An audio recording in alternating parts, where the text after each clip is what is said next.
लाडक्या बहिणींनो, आजची सर्वात मोठी खुशखबर तुमच्यासाठी. 21वा, 22वा आणि आता 23वा हप्ता याबद्दल मोठी अपडेट समोर आली आहे. स्वतः एकनाथ शिंदे साहेबांनी दिला मोठा शब्द. एकही पात्र लाडकी बहीण वंचित राहणार नाही. ज्या बहिणींना अजून पैसे आले नाहीत त्यांनी अजिबात टेन्शन घेऊ नका, कारण सरकारकडून पुन्हा KYC आणि कागदपत्र पडताळणीची शेवटची संधी दिली जाणार आहे. आजच्या व्हिडिओमध्ये आपण पाहणार आहोत 21वा आणि 22वा हप्ता कोणाला मिळणार, 23वा हप्ता कधी खात्यात येणार, पैसे बंद झाले असतील तर काय करायचं, महिला व बाल विकास विभागात कोणती कागदपत्र घ्यायची, शिंदे साहेबांनी नेमकं काय सांगितलं. म्हणून व्हिडिओ शेवटपर्यंत नक्की बघा, कारण ही माहिती प्रत्येक लाडक्या बहिणीसाठी खूप महत्त्वाची आहे.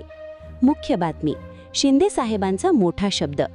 लाडक्या बहिणींनो, गेल्या काही दिवसांपासून अनेक महिलांचे हप्ते का थांबले आहेत, KYCचं काय होणार यावर शासनाची मोठी बैठक पार पडली. 16 आणि 17 मे रोजी महिला व बाल विकास विभागाच्या अधिकाऱ्यांची जी मोठी बैठक झाली, त्यानंतर स्वतः मुख्यमंत्री एकनाथ शिंदे यांनी अत्यंत महत्त्वाचं विधान केलं आहे. शिंदे साहेब म्हणालेत की KYCची प्रक्रिया सुरूच राहील, पण राज्यातील एकही पात्र लाडकी बहीण ओवाळणीपासून म्हणजेच तिच्या हप्त्यापासून वंचित राहणार नाही. म्हणजेच काय, तर तांत्रिक कारणांमुळे जर तुमचा हप्ता रखडला असेल तर सरकार तुम्हाला तो हप्ता देण्यासाठी कटिबद्ध आहे. त्यामुळे 20 मेपर्यंत प्रशासकीय पातळीवर मोठ्या हालचाली सुरू आहेत. तुमची चिंता आता मिटली आहे. 70 लाख महिला अपात्र, आकडा आला समोर. आता वळूयात ABP माझाच्या एका धक्कादायक पण महत्त्वाच्या वृत्ताकडे.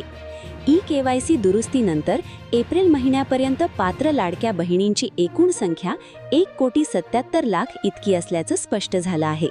याचाच अर्थ असा की जवळपास 70 लाख महिलांनी अजूनही KYC पूर्ण न केल्यामुळे किंवा कागदपत्रांमधील त्रुटींमुळे त्यांचे हप्ते सध्या थांबलेले आहेत.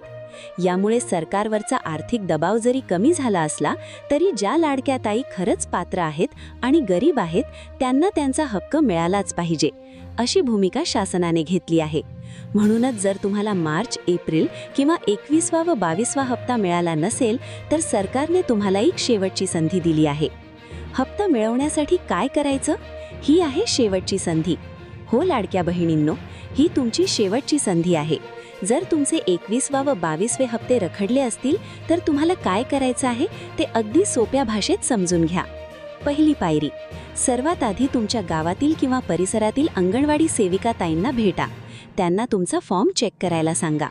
दुसरी पायरी: जर तिथे प्रश्न सुटला नाही तर थेट तालुक्याच्या ठिकाणी असलेल्या महिला व बाल विकास विभाग कार्यालयात जा.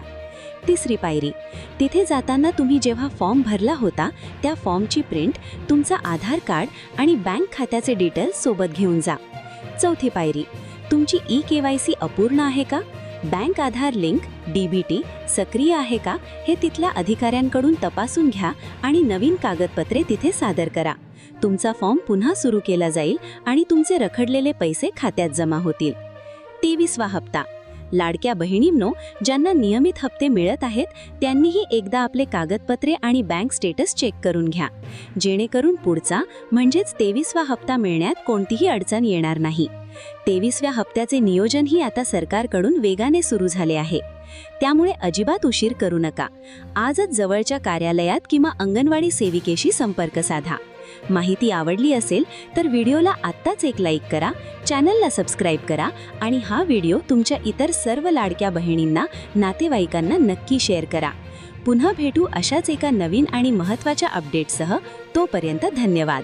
जय हिंद, जय महाराष्ट्र.